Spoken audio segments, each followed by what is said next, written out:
I'm signing an executive order assigning the case involving the attempted assassination of former President Donald Trump to the Office of Statewide Prosecutor under the supervision of Attorney General Ashley Moody. The suspect, Ryan Ralph, is believed to have committed state law violations across multiple judicial circuits in the state. Palm Beach Judicial Circuit, the Judicial Circuit including Martin County, as well as perhaps the Judicial Circuit represented by Broward County. Also, the state of Florida has jurisdiction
we're going to probably make some stops along the way to visit the linemen and some of the prep, but we will be here in Tallahassee for the storm.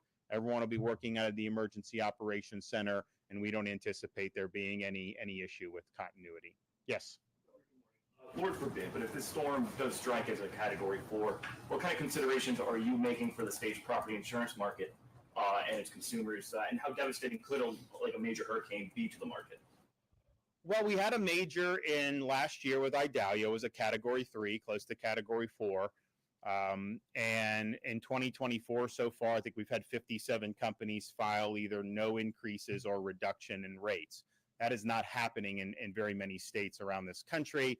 You have people that are actually increasing their exposure in the state of Florida. And I think part of it is, obviously, we had to do some reforms a year and a half ago that put us more in line with how these markets function in other states. And I think that's been attractive. But I think it's also the fact that if you look at these storms, Florida building specifications can handle these storms, the newer construction. I know there's buildings from 30, 40, 50 years ago, maybe not at the same specifications.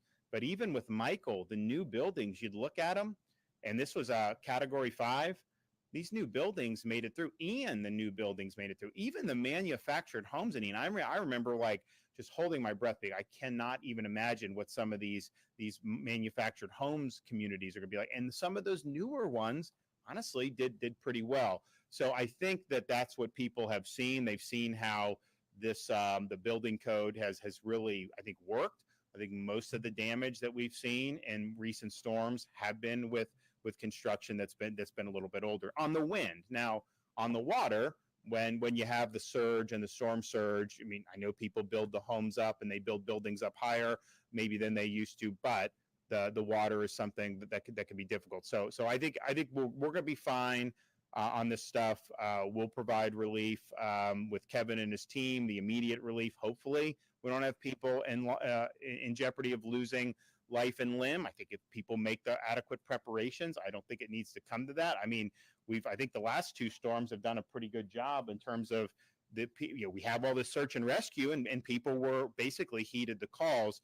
Of course, in Ian, there was a huge search and rescue effort, understandably, how big that storm was, and you had a lot of people that remained. So that's going to be the first order of business, make sure we protect life and limb, and then restore the services with both the power and any other services that are interrupted to get people back to normal. So we obviously hope for as small of interruption as possible, but we got to prepare for a big one. And that's why Kevin and his team have amassed so many resources already. And these resources are being added by the minute. So you're going to continue to have more linemen brought in. You're going to continue to have more beef added to these staging areas. And we'll continue to watch the forecast, watch how this develops, see is going to be. But we're going to get something, that's for sure. Okay, we'll have another brief, maybe today, but definitely tomorrow.